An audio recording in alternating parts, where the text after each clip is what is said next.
항생제에 대해서 오늘 공부를 하겠습니다. 기초에 나오는 부분은 끝까지 못할 가능성이 있어서 일단 목차를 보시면 뒤에 진균제와 항바이러스제, 항미코바이러스 약물은 최대한 커버를 해 보도록 일단 하겠고, 제 기억에 아미노글리코사이드 계류 여기 3번부터 녹화본이 지금 작성이 되고 지금 앞부분을 녹화할 예정이어서 복습 시 사용하도록 할 예정입니다. 아무튼 끝까지 다 커버를 하도록 일단 해보겠습니다. 오늘 배우는 학습의 목표는 일반적인 항생제 원칙과 페니실린의 작용 기전, 그리고 세플로스포린류의 세대 구분과 각각의 약물의 특성과 부작용, 사용상의 주의사항, 아미노글리코사이드계, 설포나마이드류, 그리고 이제 미코박테리아 이제 결핵 약물의 사용에서 앞선 약물들과의 차이점, 그리고 전신 진균 감염증과 이제 표재성 감염증의 차이에서의 약물의 사용, 그리고 단순 헤르페스 치료제의 적응과 부작용 등에 대해서 이야기를 할 예정입니다. 항생제를 쓴다는 말을 이제 좀 더 이제 용어로서 정의한다면 이제 항균성 화학요법이라고 얘기합니다. 우리는 이제 숙주로서의 사람이죠. 미생물이 우리 몸속에 존재하지만 항생제를 먹는다고 미생물은 죽지만 사람은 죽지 않죠. 그래서 병원성 미생물에는 강한 친화성을 나타내거나 죽이거나 발육을 저지하기 위한 이런 항생제를 쓰지만 이런 사람에 대한 친화성은 약해서 거의 이제 영향을 주지 않는 물질로서의 그 감염을 일으키는 병 원체의 발육을 저지하고 죽이기 위한 항생제를 사용하는 것을 항균성 화학요법이라고 얘기를 합니다. 항생제와 항균제가 어떻게 다른지에 대해서 이야기를 하면은 근데 대부분 항생제로 이야기를 보통 하지만 일부 이제 항생제는 항생제에 포함되지 않고 항균제로 구분되는 경우도 있습니다. 항생제란 안티바이오틱스, 세균을 죽이거나 성장을 방해해서 감염을 치료하는 약인 항생제는 그러니까 결국 미생물을 죽이거나 발육을 저지하는 물질인데 일부 뒤에서 배우게 될 설포나마이드계의 합성된 항균성 화합물은 항생제로 분류하지 않고 그 합성물로서의 항생제 총괄한 개념으로서 항균제라는 용어로 따로 구분하기도 합니다. 작용 기전과 어떤 약물에 대한 설명을 각각의 원형 약물로서 이렇게 구분해가지고 하다 보면 용어가 계속 같은 용어가 등장하게 되는데 좀 정리를 하고 시작하면은 광범위한 항균제라는 말은요. 그람 양성균도 음성균도 모두 억제할 수 있는 항균제라는 뜻이고요. 정균 작용을 한다는 것은 세균의 증식을 성장을 억제하는 약물이다. 살균은 죽인다는 뜻인 거죠. 정균과 살균은 억제하는 것과 죽인다는 것 이런 것들의 차이를 이야기하는 것이고 그다음에 항생제를 사용할 때에는 아무런 항생제를 쓰지는 않습니다. 항생제를 어떻게 선택하는지에 대한 이야기도 해야지 되겠는데 이제 감수성 이라는 것을 고려해야지 되는데 미생물은 어떤 약체에 대하여서 나타나는 성질을 감수성이라고 합니다. 항생제를 선택하기 위한 검사는 항생제 민감성 검사라고 합니다. 근데 이제 항생제 민감성 검사는 원래는 항생제를 스타트하기 전에 해야지 돼요. 그 미생물의 성격이 무엇인지 종류가 무엇인지를 확인한 후에 정확히 그 미생물을 죽이기 위한 약을 선택하기 위해서는 그 경험균을 확인해야지 되겠죠. 어떻게 확인할 수 있죠? 소변, 대변, 뇌척수의 객담, 혈액, 농 등에서 채취해야 돼. 예를 들면 소변은 언제? 요로 감염을 의심했을 때. 혈액, sep시스, 전신 감염증 등으로 계속 피부가 지속되는 경우 그리고 기침 가래가 들끓어서 폐렴이 의심되는 경우 백감을 뵙겠죠. 당염이 의심되는 경우에는 대변을 채취하겠고요. 이것에서 병 원체를 배양시킵니다.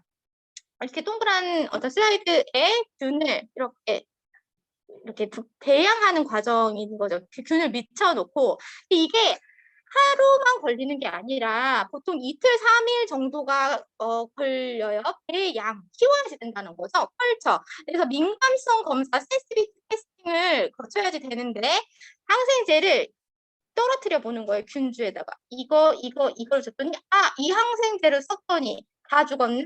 이거 쓰자. 이렇게 해서 그 항생제를 써야지 돼요. 근데 이렇게 약물 치료를 시작하기 전에 항상 이런 표본을 수집해서 해야지 되는데 혹시 감기가 낫지 않아서 병원에 가서 항생제를 처방받으신 적 있으세요? 그런 경우에 나 컬처 했다, 배양 검사 했다 한번 손 들어봐 주실래요? 없으시죠? 왜냐하면은 너무 오래 걸리잖아요. 2, 3일이 걸려요. 보통은 항생제 표본을 추출해서 며칠이 걸릴 수도 있다고 되어 있거든요. 바이러스가 몇 주가 걸릴 수도 있는데 정확한 약을 찾기 위해서 그거를 시간을 지체하다 보면 환자가 상태가 악화될 수 있겠죠.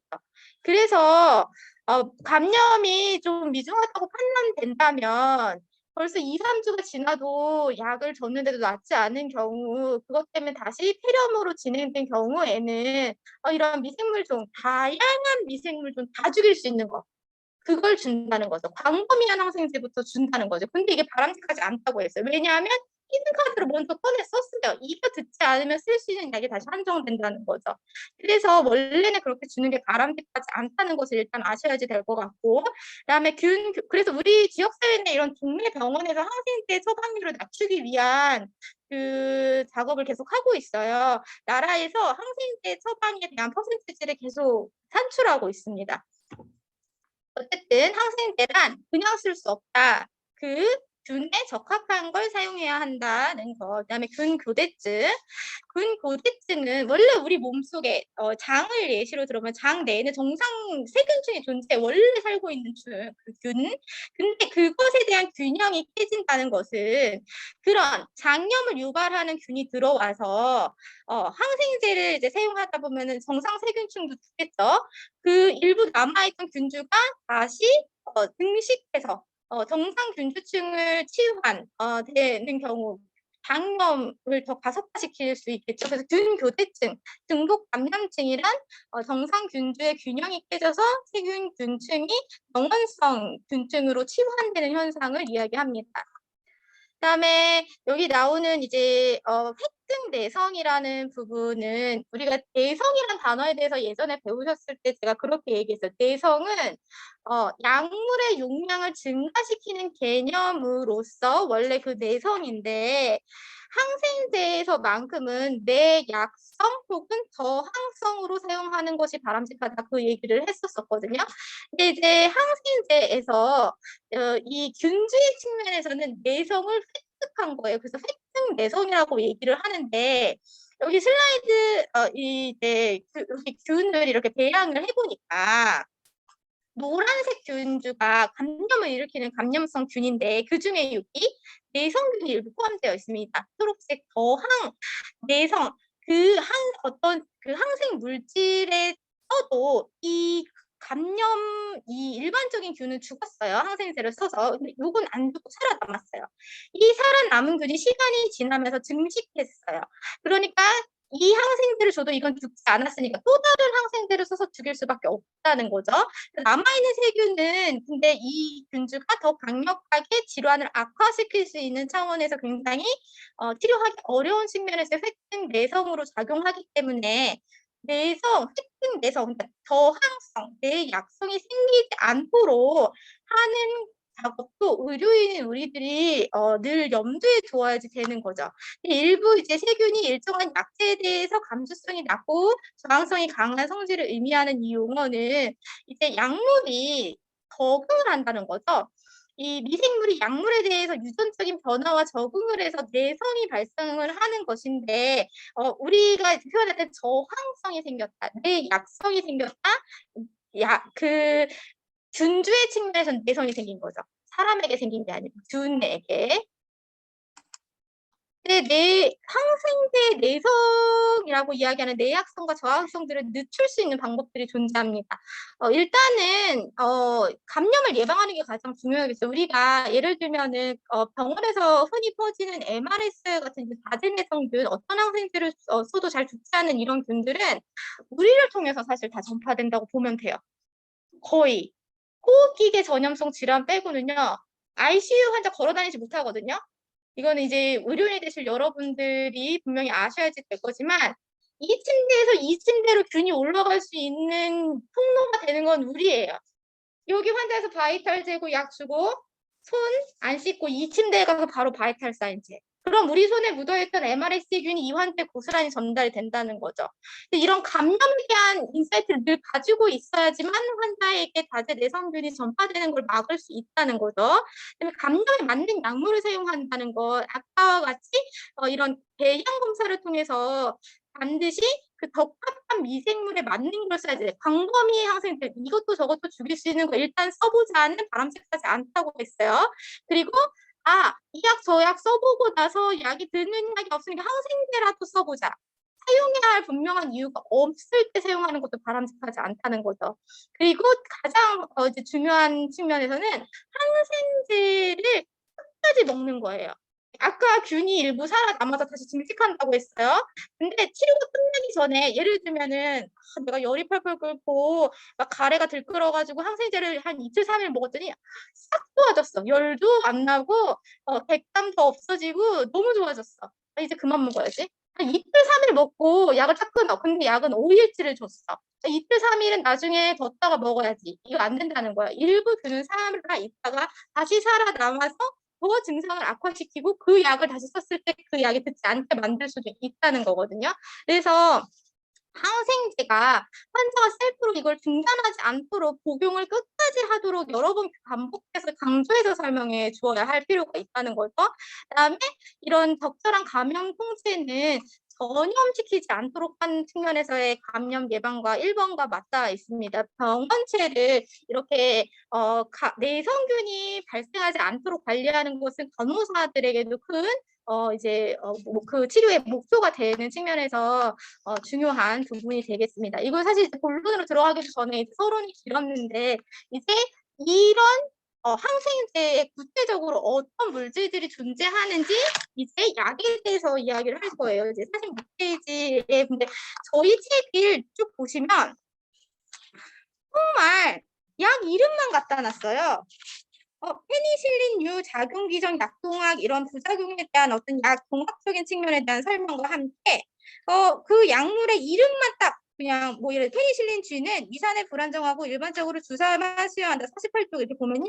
이 약 하나에 대해서 약을 한 줄로 그냥 딱 끊는 거예요. 우리는 이렇게 공부를 하면은 반의 반도 안 배운 거예요. 이 약물이 어떤 특성이 있어서 어떻게 입으로 먹을 수 있고 혹은 입으로 먹었을 때 어떤 부작용이 있고 우리가 이 약을 주고 어떤 걸 관찰해야지 된다는 내용이 나와야 되는데 그게 없어요, 이 책에. 그래서 제가 보교재 내용을 드렸기 때문에 그것과 이것을 함께 공부해야지 된다는 것을 분량이 많아질 수밖에 없는 책만 공부하면 아마 분량이 그렇게 많지 않을 거예요. 근데 책 2, 30페이지에다가 이제 추가적인 그런 공부를 분명히 알아야 할 것들을 알고 넘어가야 된다는 것을 이야기하고 시작하겠습니다. 항생제의 작용 기전 제가 처음에 수업을 할 때 그런 얘기를 했어요. 작용 기전으로 아는 게 뭘 중요해? 그냥 약 주고 부작용 관찰하고 간호사인데 뭐까지 알아야지 돼? 근데 그 어떤 균에 어떤 항생제를 주는 게 맞는지 이 처방이 맞는지 아닌지를 확인해야 되는 작업 중에는 이게 그람 양성균에 듣는 항생제인지 그람 음성균에 듣는 항생제인지에 대해서 이걸 어떻게 줄이는지에 대해서 머릿속에 알고 있어야지 그걸 판단할 수 있기 때문에 이 5가지 정도는 세포벽 합성을 억제하는 거, 세포막 기능을 억제하는 거, 단백질 합성을 억제하는 거, 핵산 합성 억제, 엽산 합성 억제 개념은 가지고 있어야지 이 설명을 이해할 수 있어요. 계속 각각의 약물에 대해서 기전에 대한 설명부터 그다음에 약동학적 측면에 대한 설명, 그다음에 이제 약에 대한 소개거든요.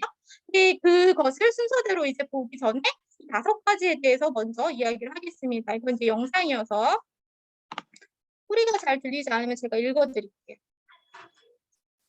항생제 작용 기전에 대해서 이야기를 하는데 항생제는 총 이런 5가지 정도를 이제 분류를 하지만 억제하거나 죽이는 것, 정균과 살균에 대한 효과를 가지고 있다고 했습니다. 첫 번째 세포벽 합성 억제제는 세포벽, 가장 주변 이제 가장자리에 있는 세포벽을 합성이 되지 않도록 억제시켜서 세균을 터뜨려 죽이겠다는 거죠. 세포막의 기능을 억제한다는 것은 이 세포막의 투과성, 물질이 들고 나가는 투과성에 대한 변화를 시킴으로써 이것들을 내 외부의 균형을 잃게 해서 세균을 죽이겠다, 파괴한다는 것이고, 단백 합성 억제. 우리 이제 숙소도 마찬가지지만 균도 역시 세균이 증식하는 데 단백질 합성이 필수적인데 이 과정을 억제시키겠다는 거죠. 핵산 합성. 핵산은 이제 우리가 흔히 알고 있는 DNA, RNA 등의 이런 형성을 방해하는 거죠. 이것을 세균의 증식 과정에서의 DNA, RNA 복제를 막겠다. 엽산 합성도 핵산 합성과 마찬가지로 DNA 합성의 전구물질인 엽산의 합성을 억제함으로써 이걸 방해해서 세균이 증식하는 과정을 막겠다라는 것이죠. 그러니까 세포벽, 세포막, 단백질 합성 모두 세균을 죽이거나 세균의 증식 과정에서 억제하는 그런 특성 등을 이용하겠다. 이것이 항생제 작용 기전의 공통적인 측면입니다. 여러분이 미생물학을 이미 공부를 하셨다고 해서 이제 간단히 그때 이거 태영 학생이 잠깐 얘기했었던 것을 발표했을 때 펩티도 글리칸 얘기를 하셨었는데 펩티도 글리칸은 세포벽입니다. 세포벽. 그림을 크게. 그람 음성균과 양성균이 각각 어떤 차이가 있는지, 그래서 그걸 어떻게 활용해서 약을 쓸 건지를 이야기한다면 가장 주된 구조는 세포벽이 될 것 같습니다. 그람 양성균은 왜 그람 양성균이죠? 염색약을 도포했을 때 염색이 잘 되는 것을 이제 그람 양성균이라고, 염색이 잘 되지 않는 것, 푸른색 염색 약을 이렇게 뿌려가지고 염색이 잘 안 되는 그런 음성균을 분류를 하는데 왜 염색이 잘 안 된다고 그때 태영 학생이 얘기했었어요. 왜 염색 안 된다고요? 왜 염색이 안 되냐고? 그때 얘기했었는데 제가 까먹었군요. 네, 분명히 얘기했었는데 펩티도 글리칸 층에 염색이 돼요. 근데 이 수수깡 같이 생긴 여기에 이렇게 염색약이 이렇게 묻혀져가지고 이게 푸른색 염색이 되게 되는데 그람 음성균은 2층이 굉장히 얇고 양성균은 두껍습니다. 그래서 염색이 잘 되는 그람 양성균과 음성균은 구조적인 차이에 있어서 구분이 일단 가능하고 이런 구조상에서 그람 양성균보다는 음성균이 좀 특이한 구조로서 이런 내독소와 외막 등 한층 더 밖에 구조물을 가지고 있거든요. 침투하기가 더 어렵고 이 말은 뭐죠? 치료하기가 어렵습니다. 그리고 곱게 죽지 않아요. 내독소를 포함하고 있어서 죽는 과정에서도 독소를 뿜는다거나 아무튼 그런 어떤 치료하기 쉽지 않은 특성들을 주로 그람 음성균이 가지고 있거든요. 일단은 제가 미생물 시간은 아니지만 그런 구조적인 특성에 의해서 항생제도 다르게 쓸 수밖에 없다. 그러면은 세포벽 합성을 억제하는 약은 주로 어디다 쓰겠어요?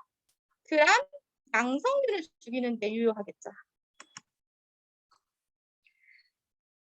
패스하고 싶지만 설명할 때 계속 나와가지고 제가 패스를 할 수가 없어요. 미생물 학 시간에 배운 걸 한번 떠올려 보세요. MRSA와 VRE는 무슨 균이죠? 그람 양성균에서도 다제 내성균이 아무 항생제라 쓸 수 없는 균입니다. 이미 메티실린 레지스티드 이 저항성을 가지고 있어서 스타필로코컬러스 아우레우스로 분류되는 이 균은 메티실린이라는 항생제 성분에 저항성을 가지고 있어서 어떤 항생제든 다 쓸 수 없고 일부 방코마이신과 같은 그런 강력한 항생 물질에만 반응하는 이제 균주로 구분이 되어 있는 것이고 엔테로코쿠스 페칼리스는 VRE로 구분이 돼서 이건 방코마이신 레지스티드, 방코마이신도 듣지 않는 균이라는 뜻입니다. 이 두 균주 아까 제가 얘기했지만 어떻게 해야 되죠? 격리. 따로 격리해서 환자들을 구분해서 관리를 해야지만 감염되지 않게 다른 환자들에게 이런 균주가 전파되지 않도록 하는 것도 우리의 역할이라는 거죠. 기타 이제 그람 양성균에서 이제 많이 보게 되는 스트레스코코스 이런 페칼리스 이렇게 시작하는 스트레스코코스로 시작하는 이런 균주들은 그람 양성균이구나. 바실러스 뭐 이렇게 시작하는 것과 그람 음성균은 제가 양성균보다 굉장히 케어하기가 어려운 측면에서 보통 이제 설명되어지는 균주들이 음성균에 많이 속하는데 양성균에 보다 음성균에 쓰시는 약이 좀 더 제한적이라고 보통 이야기를 하거든요. 특히 이제 뉴스 같은 데 보면은 이런 뉴스들이 하고 레지오넬라균 이제에 대한 뉴스라든지 살모넬라균에 대한 뉴스들은 가끔 나와요. 식중독을 유발해서 여러 명이 감염되어서 치사율이 높은 균주로서 이제 이야기하는 것들이 주로 살모넬라라든지 비브리오 바이러스 이런 균주들을 이야기하는 것은 그람 음성균 자체가 사용할 수 있는 약이 한두 군데뿐만 아니라 치사율도 높은 병들을 많이 포함하고 있습니다. 그래서 그람 음성은 이제 이런 균주들이 주로 속하는구나. 그람 양성일 때 됐다. 그러면 우리가 암피를 사용할 때 환자가 잘 피부가 계속 해결이 안 돼. 해열제도 주고 항생제도 주는데 그러면은 다시 컬처를 시행해서 균주를 확인해서 안티를 체인지할 때 그런 양성인지 음성인지를 보고 그 약을 적합하게 줬는지를 평가하는 건 여러분 몫인 거예요. 의사가 무조건 처방한다고 해서 그걸 쓰는 것이 아니라 이게 그 균을 죽일 수 있는 안티인지 아닌지를 확인하는 작업이 여러분에게도 필요하다는 거죠.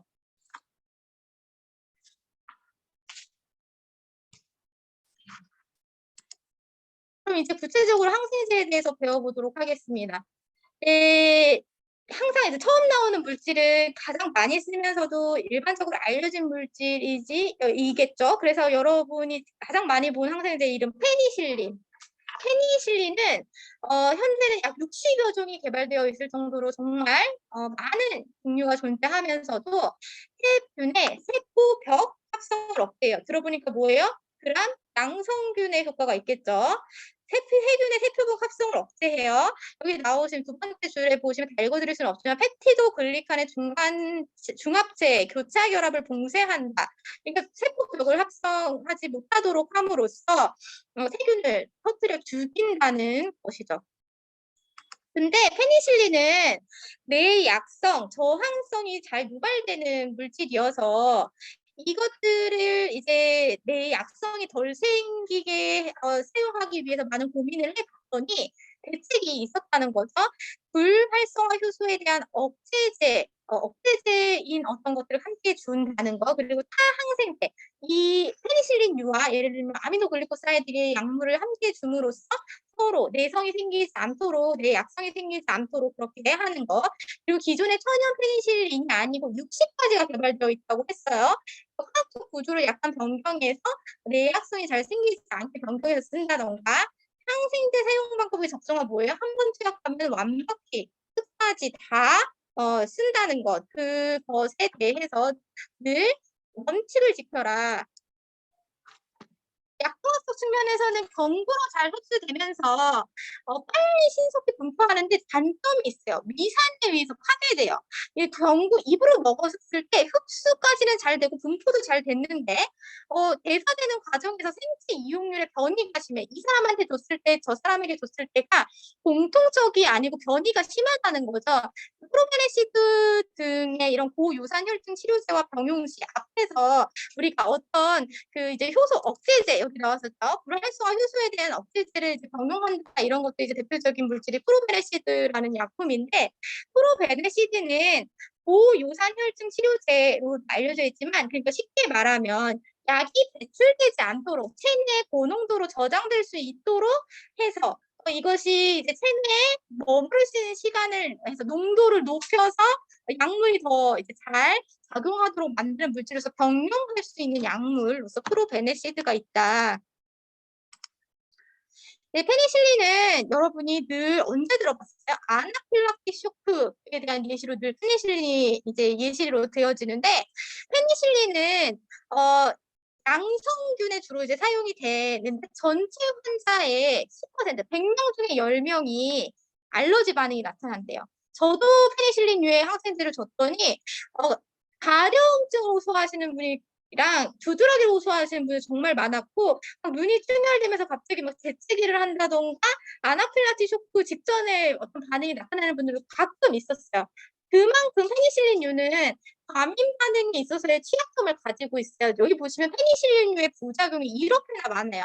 근데 이 부작용 중에서 특히 이제 뭐 이런 도름과 기명 같은 것들은 잘 나타나지 않는 반면에 위장관계 부작용에서 오심구토 설사, 구강 칸디다증 뭐 이런 것들 다 있지만 특히 이제 아나필락스 쇼크 반응 같은 것은 생명의 위험을 이제 유발할 수 있기 때문에 처음 두드러기로 시작했다. 두드러기 무시하면 안 된다고. 두드러기가 그 다음에 줬을 때 아나필락스 쇼크 반응으로 면역 반응이 더 강력하게 나타날 수 있어서 이런 것에 대해서 생각을 해야지 된다는 거죠. 그래서 반응은 ASC 반드시 하고 줘야지 되겠죠. ASC는 어떻게 하죠? 우리가 피 내 주사로 아주 희석해서 약 3분의 1의 아주 미량을 스킨 테스트를 하는 거거든요. 스킨 테스트가 음성이었다 하더라도 충분히 양성의 그 부작용이 나타날 수 있어요. 그러니까 스킨 테스트의 정확도를 너무 믿어서는 안 된다는 거죠. 스킨 테스트 왜냐하면 이제 뒤에서 나오겠지만 페니실린은 굉장히 고용량을 사용하게 되거든요. 페니실린 투여 시에 나타날 수 있는 부작용의 위험성은 스킨 테스트 후에도 얼마든지 있을 수 있다. 모든 항생제가 다 그렇습니다. 특히 페니실린의 경우에는 이제 뒤로 넘어가면 이제 우리 책이 아니에요. 부교재에 나와 있는 얘기예요. 부교재 부분에 이제 표를 제가 첨부해 드렸는데 페니실린의 종류는 천연 페니실린, 페니실린 분해효소 저항 페니실린, 광범위 페니실린, 흡기 페니실린은 굉장히 다양합니다. 근데 원형약물은 제가 늘 여기 친절하게 원형약물에 표시되어 있잖아요. 원형약물에 대한 이해는 늘 필요해요. 왜냐하면 그 약물의 주된 성격을 늘 포함하고 있기 때문에 원형약물인 페니실린 G 포타슘의 경우에는 주로 경구로 이게 굉장히 불규칙하다고 했어요. 사람마다 다를 수 있기 때문에 근육이나 정맥 주사로 주로 사용을 하게 되는데 자주 줘야 돼. 4시간에서 6시간. 이 말은 뭐예요? 하루에 6번에서 4번에서 6번은 줘야지 된다는 소리거든요. 그리고 단위수로 한번 보세요. 200만 단위 막 이렇거든요. 하루에 8만. 제가 믹스를 할때 다른 거는 예를 들면 트리악손 한 바이알 예쁘게 딱 이렇게 재가지고 사이드 슈팅하려고 딱 준비를 하면요. 페니실린을 맞는 사람은 4바이알씩 6번을 막 믹스를 해야 돼요. 뒤돌아서면 또 약 줄 시간이야. 그럼 이 약을 쓴다는 것은 환자에게 있어서는 약을 또 자주 맞아야 되는 불편함이 있지만 그래도 이제 약효가 워낙 좋기 때문에 포기할 수 없는 약제에 속한다는 것이죠. 그래서 이제 주사제로 줄 때 자주 줘야 돼. 4시간, 6시간 줘야지 되는데 이게 이제 그 주로 있는 유해 반응으로서는 이제 설사 물같이 척척척척 하는 설사는 이 항생제를 계속 쓸 수 없게 만든다고 했어요. 그렇지만 뭐 한두 번 하는 설사는 또 항생제를 포기할 수 없게 만든다고 했죠. 그래서 발진이라도 수용증이 약 100명 중 10명에게 나타나지만 이제 못 쓰게 하는 주된 설사 그리고 아나필락시스 쇼크 신독성을 가지고 있기 때문에 신장이 좋지 않은 사람에게는 사용하기 어렵다. 주요한 페니실린의 종류 중에서도 이게 다 하면 좋겠지만 다 해드릴 수는 없고 이제 많이 쓰는 물질로서 이제 나프실린이나 옥사실린이나 이런 뒤에 다 뭐가 붙었어요? 실린이 붙은 약은 페니실린 계열의 약물이구나. 그럴 가능성이 거의 90% 이상이다. 그다음에 광범위 페니실린은 뇌의 약성이 가장 많이 생기는 약이라고 했어요. 그래서 60종일 개발되는 동안에 계속 업그레이드가 됐겠죠. 광범위 페니실린 그래서 많은 균주를 죽일 수 있는 이제 개발된 페니실린에는 아마 여러분도 드셔보셨어요. 지난번 발표했을 때 이게 옥사실린인가 있었던 것 같은데 아목시실린. 그래서 이런 아목시실린의 경우에는 정말 일반적으로 많이 처방하는 경구용 항생제가 되겠고, 그다음에 엠피실린 주사제죠, 주사제. 엠피실린과 설박탐진의 이런 개념, 유나신이라는 약 제가 진짜 맨날 막 4바이알씩 4번 16바이알을 하루에 줘야 할 만큼 고단위로 보통 이렇게 사용하게 되는 약들이거든요. 6시간마다 이렇게 주라고 되어 있잖아요. 근데 이런 약들을 이제 광범위 페니실린의 경우에는 이제 경구보다는 정맥 주사. 왜냐면은 질환이 잘 낫지 않아서 입원 치료를 하는 경우에는 정맥 주사를 주겠죠. 약이 이제 잘 들어서 어느 정도 회복이 돼서 이제 퇴원할 시기가 되었는데 조금 더 항생제를 먹었으면 좋겠다 하면 뭘로 바꿔가겠어요? 경구용제인 아모크실린 등으로 대체할 수 있는 약물이 있다는 것은 굉장히 환자 측 측면에서는 바람직한 측면이어서 광범위 페니실린을 이용하는 경우 이렇게 그러니까 여러분 어떻게 해야지 돼요? 항생제를 늘 먹고 있던 IV 맞던 환자가 퇴원을 해. 아직 항생제를 계속 써야 할 시기가 있다라고 판단이 되면 퇴원 약 중에 이 아모크실린이 있는지 없는지를 확인하셔야지 되겠죠. 그래서 이렇게 치환되는 방법과 어떤 그런 개념상의 틀에 대한 생각을 이제 해볼 때 이것들을 이제 쓴다. 그리고 밑에 나와 있는 것들 다 하면 좋겠지만 그냥 한 번씩 이름만 보시고요.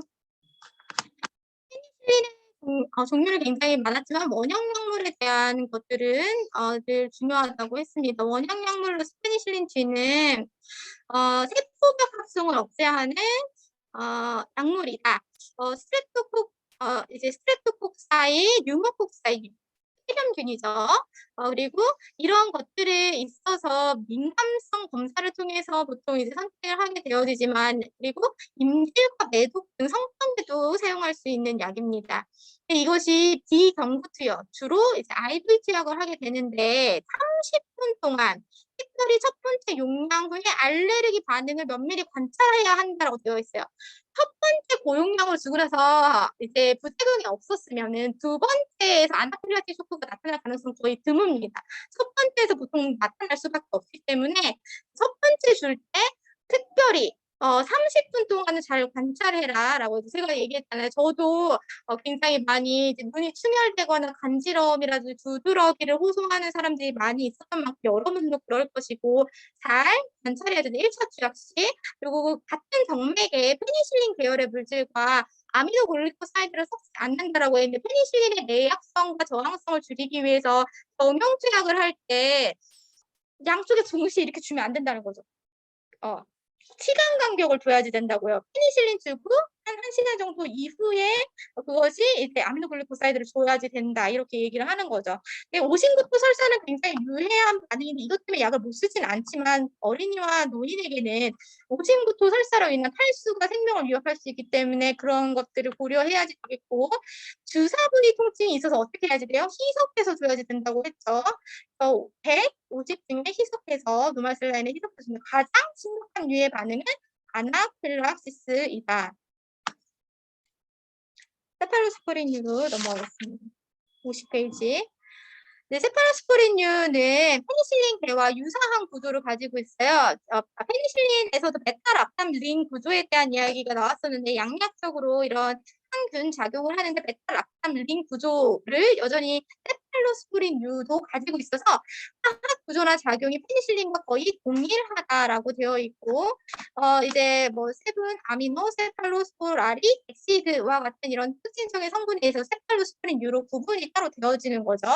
이것은 앞에서 경구 투여에 대한 어떤 그런 부족한 부분에 대해서 페니실린에 약간 취약성이 있었다면 세팔로스포린유는 경구 투여가 가능한 물질이 많이 개발되어 있습니다.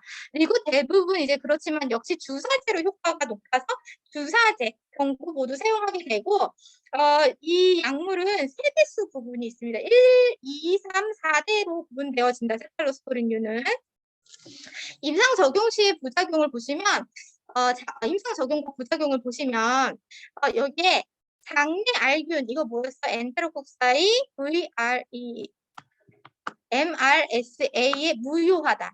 이런 데에는 세파 계열의 약물을 줘봤자 소용이 없다는 것이죠.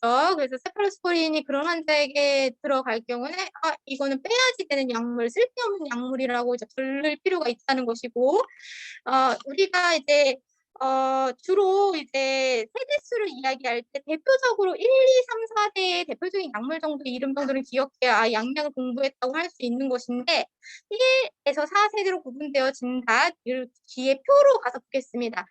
다 대표 약물인데요. 이제 세파졸린 1세대, 트리아폰 3세대, 세포탁신 3세대인데 뒤로 갈수록 주로 항균력을 기준으로 세집니다.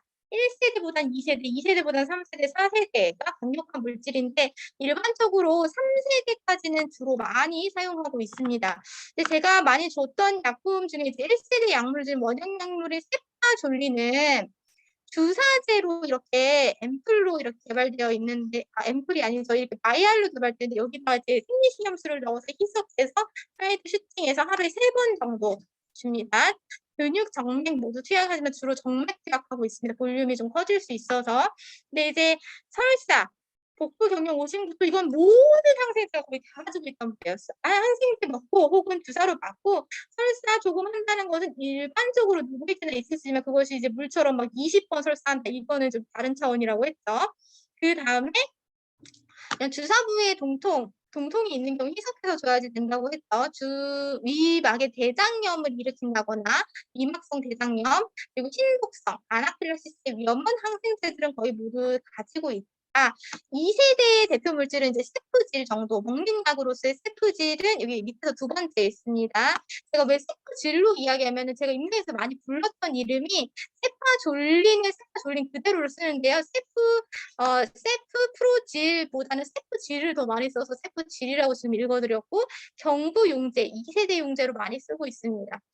3세대는 정말 많이 쓰는데 1, 2세대가 잘 듣지 않는 경우 이제 광범위하게 더 이제 항균력이 증가된 3세대 물질로서는요 거의 모든 물질을 제가 다 자주 썼었는데 세프 니들보다는 옴니세프로 더 많이 읽었고요. 그다음에 세 번째 세피심 얘는 슈프락스로 훨씬 더 많이 읽었습니다. 옴니세프 슈프락스 그래서 상품명에 더 일반적으로 많이 사용했고 그다음에 맨 밑에 보면 세프트리악손이라고 있습니다. 로세핀이란 단어도 세프트리악손이란 단어도 이건 많이 썼었는데 여기 바탕에서 여기서 보여드렸어요. 넘어가죠. 여기 나와 있는 이겁니다. 세프트리악손. 이게 이제 3세대 대표적인 약물로서 이제 많이 사용하고 있습니다. 근데 보시면 3세대로 갈수록 굉장히 이제 그 효과가 이제 광범위하게 많은 균주를 포괄할 수 있어서 다 죽일 수 있기 때문에 보통 3세대까지는 많이 쓰는데 4세대는 잘 주지 않습니다. 정말 독하고 여기 이제 세프핌이라고 되어 있는 맥시핌이라는 이 약은 여기 보시면 제가 일부러 사진을 부글부글 끓는 사진으로 첨부해 드렸는데 제가 이 약을 줄 때마다 너무 무서웠어요. 이게 앰플이 터질지도 모른다는 생각이 실제로 터진 적도 있고요. 이렇게 화학적 반응이 강력해서 안티에 생리식염수를 넣으면은 부글부글 끓어요. 그래서 중간중간에 니들로 에어를 빼면서 희석을 해야지 돼요. 당연히 마스크를 착용하고 믹스를 하셔야 되겠죠. 그걸 우리가 들이마실 수 있기 때문에.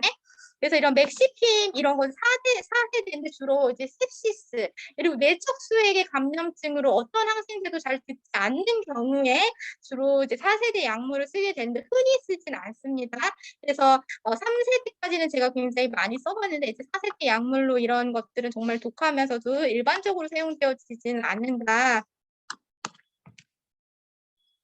세파졸린 1세대 대표적인 원형약물을 이제 세파 계열의 원형약물은 이제 1세대 세포벽 합성을 억제한다는 것. 그다음 양성균에 효과적이다. 굉장히 광범위하게 사용할 수 있어서 그런 양성균은 어디에도 침투할 수 있죠. 사실 호흡기계, 요로, 피부, 담도 어디에도 들어가서 다 사용할 수 있고 생식기계 감염에는 애도 쓸 수 있지만 MRSA에는 효과가 없어요. MRSA는 뭐 만든다고요? 방코마이신을 주로 사용하게 됩니다.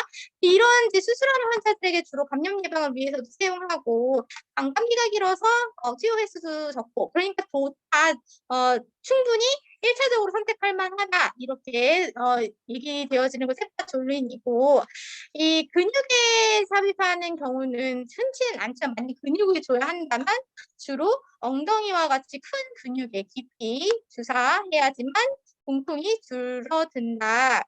대다수의 환자에게 안전하다라고 되어 있습니다. 그렇지만 발적과 가려움의 가능성은 여전히 가지고 있고 오진구도 설사는 늘 모든 항생제의 부작용으로 이야기를 한다고. 일부 환자는 주사 후에 동통을 경험해서 희석해서 보통은 한 10cc 희석해서 사이드 슈팅하는데 이 환자는 너무 힘들어해. 그러면은 더 희석해서 20, 30 혹은 50에 믹스해서 줄 수도 있다. 그리고 아미노글리코사이드나 방코마신과 같은 신독성 약물과 동시에 사용하는 것은 신장 독성의 위험을 증가시킨다. 세파졸린만 단독으로 투약하지 않는 경우를 제외하고는 이제 신독성에 대한 모니터링을 더 자주 해주어야 한다. 기타 베타 락탐 제제로서 이제 이미페넴, 프리맥심 이것들은 흔히 사용되어지지 않습니다. 4세대 물질로서 구분되었던 그런 약재들과 그래도 이미페넴은 제가 가끔 썼기 때문에 이제 이름을 조금 기억하시라고 이미페넴의 그림을 첨부해 드렸는데 이미페넴 약물은 다른 항균제의 내성을 나타내는 미생물에 의한 감염에서 중간에 나오죠. 타 항균제의 내성을 나타내는 미생물. 이거저거 다 써봤는데 안 듣고 자꾸 내성균이 나타나. 그러면 이미 페넴을 쓴다는 거죠.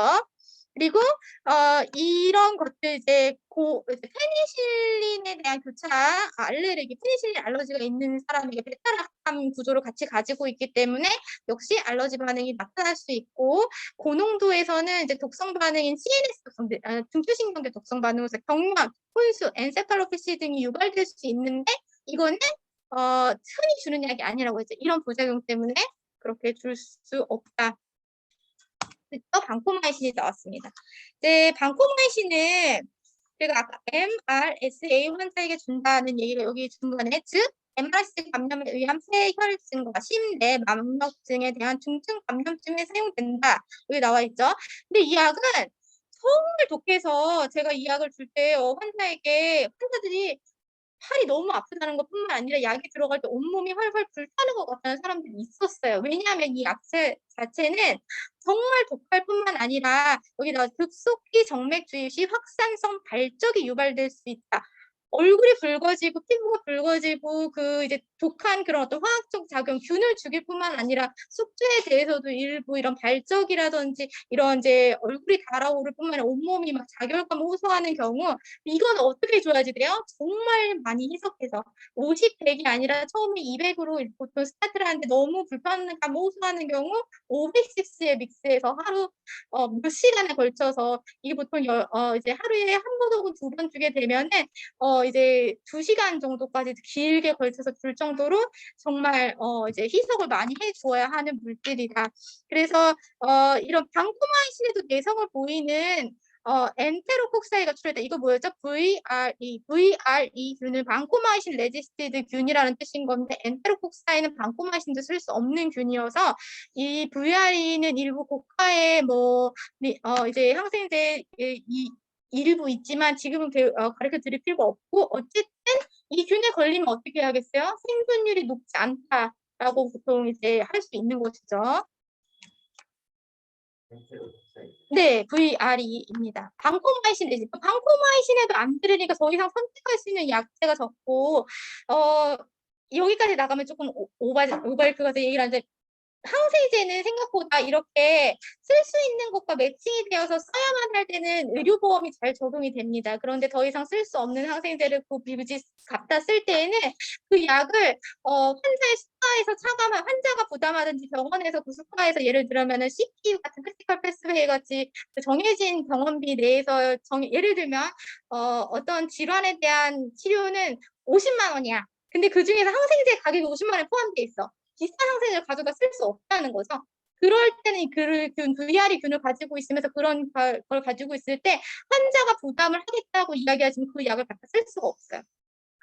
어쨌든 여기 좀 지나치면 우리 항생제를 표할 게 너무 많아서 나중에 이야기 기회가 되면 해드리겠고, 그다음에 클로라페니클류나 테트라사이클류, 마이크로라이드류 뒤에 되게 류가 많아요. 림포사마이드, 스트레프토그라민류, 옥사클린 이거는 강의를 안 하고 시험에 나오지 않습니다. 근데 이제 이렇게 종류가 많다는 것은 우리가 알고 배워야 할 게 많을 뿐만 아니라 어떤 균에 어떤 항생제를 써야 하는지에 대한 공부가 많이 필요하다는 것을 이야기하기도 합니다. 물론 우리가 1차적으로 항생제를 처방할 가능성이 희박하다고 나중에 물론 MP가 되시거나 CNS 과정을 밟으셔서 미국에서 활동하실 분들도 계신다고 한다면 더 공부를 열심히 하셔야 되겠죠. 그래서 양력을 듣지 않으면 미국 간호사 시험을 응시하실 수 없다는 거죠. 광범위한 항균 효과가 낮은 독성으로 인해서 클로람페니클류와 테트라사이클류와 마이크로라이드류는 이전에 많이 사용했습니다. 근데 너무 좋다 보니 내성균이 많이 생겼어요. 그래서 지금 한정적인 목적으로만 사용하고 그럼에도 불구하고 여전히 마이크로라이드류, 에리스로마이신과 같은 이런 약물들은 그 주요한 약물로서 그 질환을 치료하는 데 메인 치료제를 여전히 사용하고 있어서 바로 패스할 수는 없다. 로부터 이전에 세포벽에 대한 이야기보다 뭐가 많이 나오네. 펩티드 전이라든가 RNA 이런 단어들이 보이죠. RNA 이거 유전자 복제에 대한 내용인데 이런 광범위 정균성 항균제로서 그러니까 세포벽이 두껍지 않은 그람 음성균에도 효과 있는 그 이제 항생제들이 많이 나오게 된다는 것을 이제 이런 기전에서 조금 눈치를 채시면 좋겠고 약공학적 측면에서는 경구제어가 흡수가 양호하면서 주사도 가능하다. 그러니까 입으로도 먹을 수 있고 주사로도 해서 많이 사용했다. 기존에 많이 사용했다고 얘기를 이미 했었죠. 그래서 주로 이제 신장에서 제거돼서 이제 세뇨관 분비로 제거되고 간에서도 영향을 미쳐서 장관 순환을 하는 약성학적 측면에서 그런 기전을 가지고 있고, 그다음에 대표적인 물질이 이런 뭐 헤로세친 뭐 이렇게 클로람 페니클률이니까 이제 클로람으로 이렇게 대부분 앞에가 붙죠. 페니콜 이렇게 분류가 되면서 클로람 페니콜 자체가 이름입니다. 그래서 이런 것들을 쓰는데 항균 범위가 뒤에 나오는 테트라사인 계열의 이제 물질과 유사한데 그람 양성균뿐만 아니라 장티푸스균 이거 뭐였죠? 아까 그람 음성균에 있었죠. 살모넬라 장염증을 유발하는 이런 그런 음성균, 리케차에서도 유효하다. 여태까지 계속 양성이었는데 음성균의 효과가 있다는 그것만으로도 여전히 많이 쓸 수밖에 없는 그 주요한 무기라는 것이죠. 그렇지만 모든 균에 음성균에 효과가 있는 것은 아니고 클라미디아와 같은 음성균에는 무효하다. 페니실린에 과민 반응이 있는 환자들에서도 사용할 수 있습니다. 근데 밑에 부작용을 보시면요. 검형구 감소증, 골수 억제 현상, 이거 뭐죠? 팬사이토페니아는 적혈구, 백혈구, 혈소판 등 혈구를 감소시켜서 마치 가역적이긴 하지만 일시적으로 백혈병 증상과 같은 현상을 일으키는 거거든요.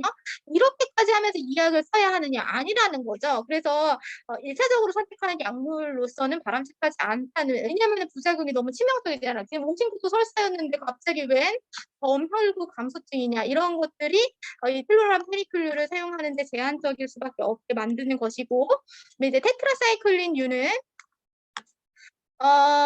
작용 기전을 보시면 세균의 단백질 합성을 방해하는 정균성 방법이 항균제인데 여기도 RNA 등의 물질이 이렇게 나오고 있는데 이것도 이제 단백질 합성, 세균은 증식하는 과정에서 단백질이 이렇게 합성되어져서 계속 증식하는 그 과정을 이제 한다는 것이다.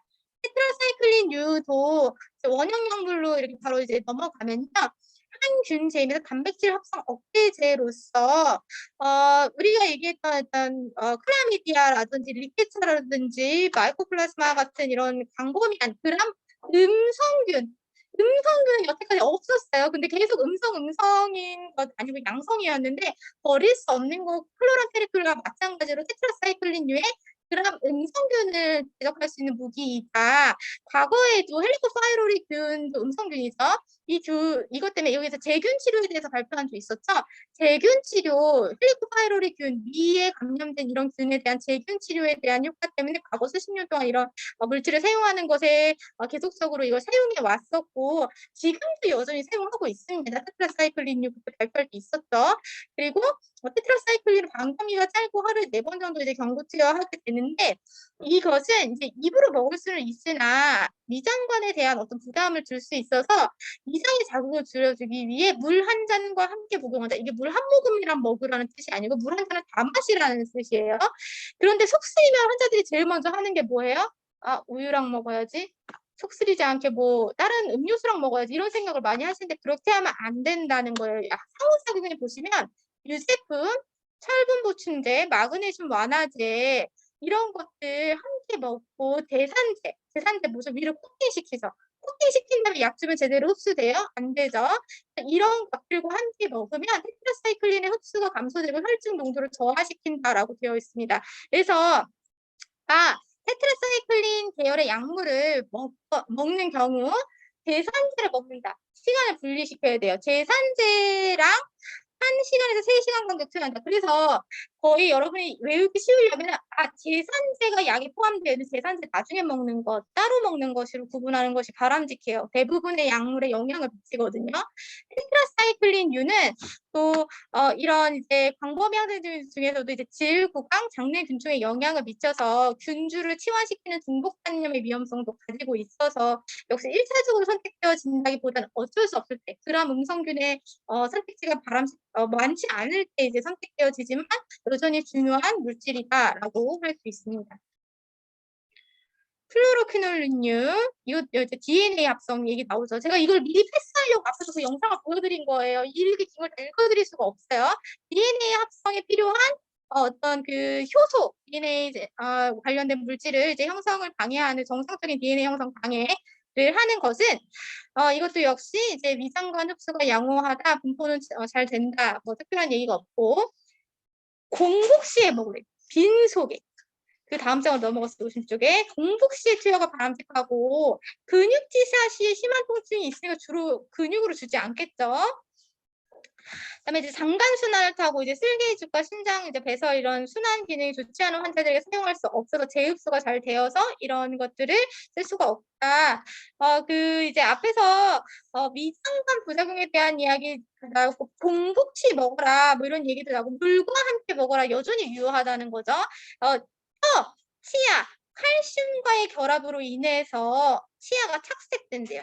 그냥 먹어도 우리 몸에 존재하는 어떤 칼슘과의 그런 결합으로 인해서 이런 이제 골격 성장을 억제한다거나 우리 뼈의 재생산에 영향을 미칠 뿐만 아니라 속 쓰려 우유랑 먹어야지 이빨이 누렇게 꼬맣게 변한다는 거예요.